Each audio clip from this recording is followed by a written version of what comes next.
Assalamualaikum. Waalaikumsalam warahmatullahi wabarakatuh.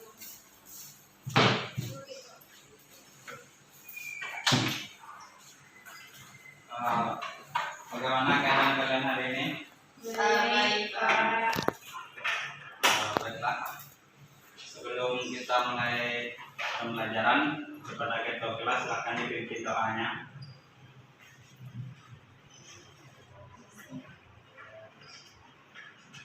Berdoa mulai.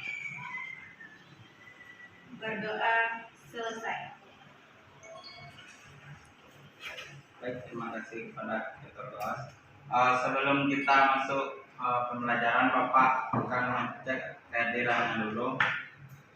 Dezali Indriani, Hadir, Pak.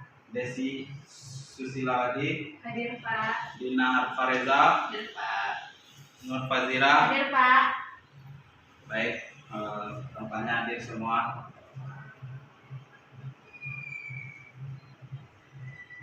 Pada pembelajaran kita hari ini yaitu adalah sistem pencernaan pada manusia.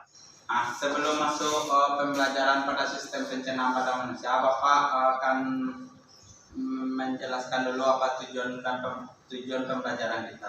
Yang pertama itu siswa mampu menjelaskan pengertian pencernaan pada manusia. Yang kedua itu siswa mampu menjelaskan organ-organ pada manusia. Dan yang ketiga, siswa mampu menjelaskan fungsi pencernaan pada manusia. Nah, selanjutnya Bapak ingin tanya, apakah ada yang tahu apa organ-organ apa yang ada pada sistem pencernaan pada manusia? Tahu, Pak. Ya, silakan coba Bapak.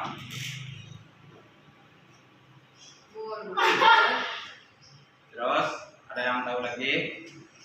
Mulut, Kerongkongan, ya, terus lambung,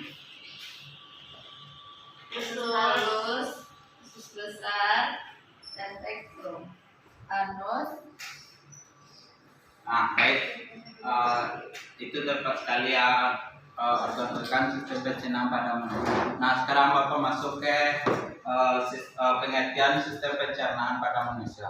Di mana sistem pencernaan ini adalah kumpulan organ yang saling terintegrasi untuk melakukan proses pengumpahan suatu zat menjadi nutrisi yang dibutuhkan tubuh. Nah, proses pencernaan pada manusia ini melewati dua tahap, yaitu pencernaan mekanik dan pencernaan kimiawi. Yang selanjutnya organ-organ sistem pencernaan pada manusia. Yang pertama itu mulut ya, dimana mulut ini dilengkapi oleh pencernaan dan kelenjar pencernaan untuk membantu pencernaan makanan. Di dalam mulut terdapat gigi, lidah, dan kelenjar air liur atau yang disebut siliva. Di mana air liur ini mengandung mukosa yang berfungsi untuk sebagai antibakteri dan enzim amilase atau dikenal dengan enzim peptidase.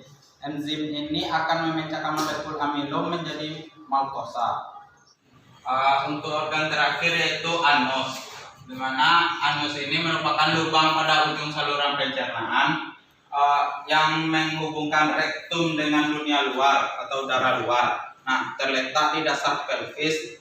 Di anus terjadi proses perjalanan terakhir dari feses yang telah dibentuk di kolon. Proses pengeluaran feses melalui anus disebut defekasi. Nah, sampai di sini paham? Atau jika ada yang ingin bertanya, Bapak silakan. Tidak, Pak. Paham, Pak. Nah, sekarang Bapak ingin memberi soal pada kalian. Untuk Desi bisa maju ke depan, dan untuk Dina silakan maju di samping Bapak. Nah, sekarang Bapak kasih soal yaitu gangguan-gangguan apa aja yang terjadi pada sistem pencernaan pada manusia. Nah, sekarang kalian diskusikan dengan teman sebangku. Bapak kasih waktu 15 menit. Nah, setelah menyelesaikannya, silakan kalian bacakan hasil diskusi kalian di depan kelas. Baik, Pak. Apakah Anda sudah menyampaikannya? Sudah, Pak. Bacakan diskusikannya.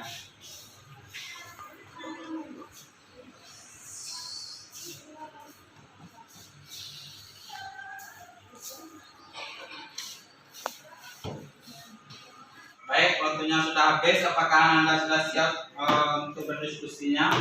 Sudah, Pak. Jika sudah, untuk Ananda Desi, silakan bisa disampaikan hasil diskusinya di depan kelas. Baik, Pak.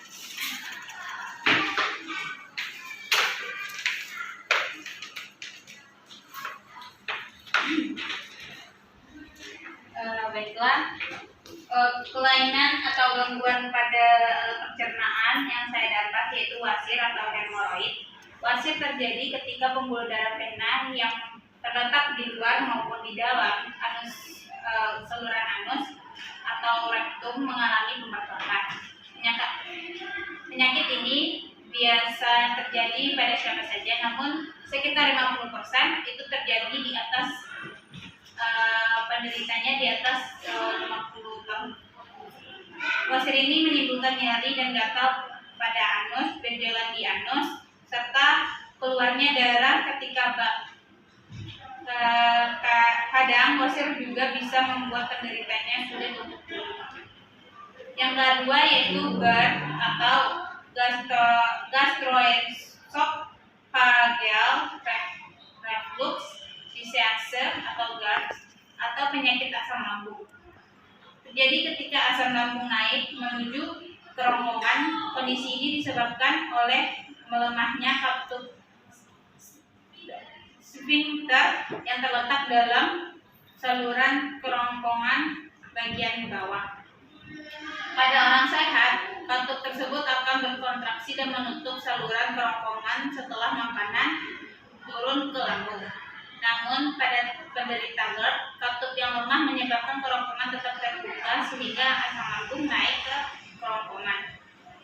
Beberapa gejala penyakit asam lambung ini, yang pertama, rasa perih dan sensasi seperti terbakar di dada yang bertambah parah setelah makan atau saat berbaring. Yang kedua yaitu rasa asam di belakang mulut. Yang ketiga, sakit saat menelan, adanya rasa menjanggal di kerongkongan, batuk tanpa dahak, radang tenggorokan jika asam lambung mengiritasi kerongkongan. Sekian dari saya, Pak. Baik, terima kasih. Nah, itulah hasil diskusi dari teman-temanku ini ya. Untuk Urfa dan Nina, apakah sudah siap? Sudah, Pak. Silakan disampaikan hasil diskusinya depan kelas.